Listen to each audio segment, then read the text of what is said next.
যে আমরা জুলাই চাই না, আমরা জুলাইয়ের বিরুদ্ধে, ওনারাই একমাত্র জুলাইয়ের টেন্ডার নিয়েছেন, ওনারাই টেন্ডার সাবমিট করছেন। কেউ যদি আইন না বোঝে তাদেরকে বারবার বুঝে আমাদের আর লাভ নাই। মানুষ স্পিকার আসলে মাঝে থেকে একটা গল্প বলি, সময় 1 মিনিট বাড়ায় দেবে, তাও একটা গল্প বলি। যে শপথের কথা বলছে, এই গল্পটা আসলে বলা ইম্পর্টেন্ট। স্পিকার, একটা আইন ছিল, আইনটা হলো অতিথি পাখি মারিলে 10 বছর কারাদণ্ড। একজন এক বাড়ির মুরগি আরেক বাড়িতে চলে গেছে, ওই লোক জবাই করে খেয়ে ফেলছে। এখন এই লোক মামলা করছে যে এর 10 বছর জেল হইতে হবে, কারণ মুরগি ও পাখি আর অন্যের বাড়ি অতিথি।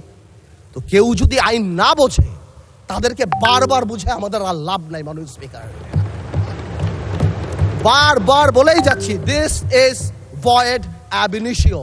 উই রেসপেক্ট রেফারেন্ডাম, এই কারণে আমরা আসছি। এটাকে ইমোশনাল কালার দিয়ে বাংলাদেশকে এমনভাবে দাঁড় করানো হচ্ছে যে আমরা জুলাই চাই না, আমরা জুলাইয়ের বিরুদ্ধে, ওনারাই একমাত্র জুলাইয়ের টেন্ডার নিয়েছেন, ওনারাই টেন্ডার সাবমিট করছেন। This is so unfair. আরেকজন আমার সম্মানিত সংসদ সদস্য এখানে বলে গেলেন প্রিঅ্যাম্বল পড়লেই ওই সংস্কার পরিষদের কথা চলে আসবে। আমি মনে করি যে এখানে আমাদের সম্মানিত আইনমন্ত্রী সাহেবের সেই বক্তব্যের পরে এবং বিশেষ করে স্বরাষ্ট্রমন্ত্রী সাহেবের সেই ইলাবোরেট এক্সপ্লেনেশনের পরে কেউ যদি বোঝে তাহলে আর এই অর্ডার নিয়ে কেউ কোনো কথা বলবে না।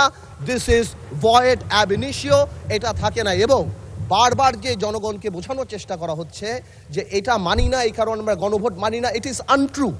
আমরা গণভোট মানি বিকজ আমরা জনগণের ক্ষমতায়নে বিশ্বাস করি, আমরা গণভোট মানি, আর এই কারণেই আমরা হ্যাঁ ভোট দিয়েছি এবং আমাদের সংসদ নেতাও হ্যাঁ ভোটের পক্ষে কথা বলেছে।